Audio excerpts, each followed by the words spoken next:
समय। ये समय असल में क्या है? ये समय कभी भी सीधी रेखा नहीं होती। समय एक चक्र है। जहां इसका आदि होता है वहीं इसका अंत भी होता है, और जहां ये समाप्त होता है वहीं से इसका आरंभ भी होता है।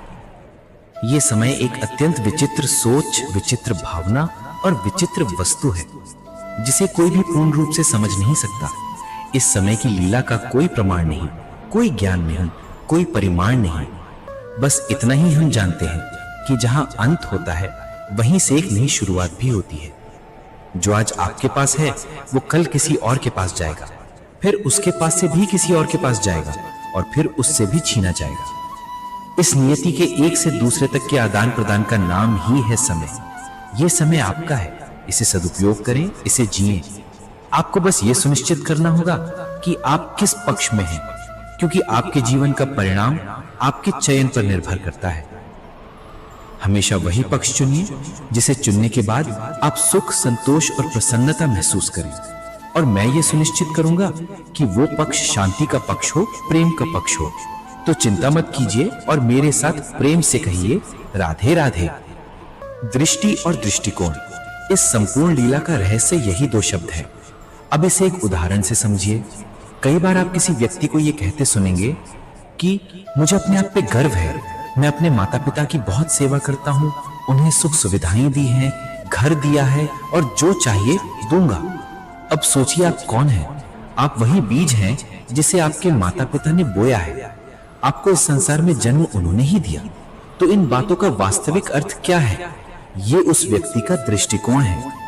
अब देखिए प्रकृति हमें क्या सिखाती है। जब किसी वृक्ष में फल आते हैं तो वो माली से ये नहीं कहता कि देखो मैं तुम्हें फल दे रहा हूं। वो ये नहीं कहता कि मैं तुम्हें भोजन दे रहा हूं, क्योंकि वो जानता है कि ये सब उस माली की मेहनत का फल है और ये उसी का अधिकार है। वो कहता है तेरा ही है, तुझे को अर्पण करता हूं। यही है उसका दृष्टिकोण। इसलिए जीवन में आप किसी व्यक्ति, पशु, पक्षी या किसी घटना में क्या देखते हैं, ये पूरी तरह आपके दृष्टिकोण पर निर्भर करता है। इसलिए अपने मन में सकारात्मक सोच जागृत कीजिए, शुभ विचार रखिए, क्योंकि यही विचार आगे चलकर सत्य बनकर आपके सामने आएंगे।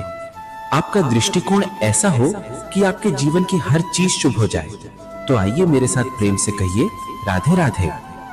प्रतिशोध या किसी को दुख देने का विचार अगर आपके मन में है तो समझ लीजिए कि आप अपने ही मन में पीड़ा का एक विशाल वृक्ष बो रहे हैं, क्योंकि किसी को दुख देने की यह भावना आपके मन में ही बीज की तरह पड़ेगी, आपके मन में ही अंकुरित होगी और वहीं एक विशाल वृक्ष बन जाएगी।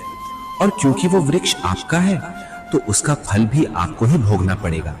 मनुष्य सोचता है मैं उसे कष्ट दूंगा, उसे दुखी करूंगा, लेकिन वास्तव में वही व्यक्ति सबसे ज्यादा दुख और पीड़ा पाता है। अगर उसी स्थान पर आप सोचें कि मैं किसी को खुश करना चाहता हूं, किसी को सुख देना चाहता हूं, तो उस विचार का भी बीज आपके मन में बोया जाएगा, वो भी वृक्ष बनेगा और उसका फल भी आपको ही मिलेगा। यहां सब कुछ मनोवृत्ति की बात है। जो सोचते हैं वही सत्य बनकर आपके जीवन में आता है।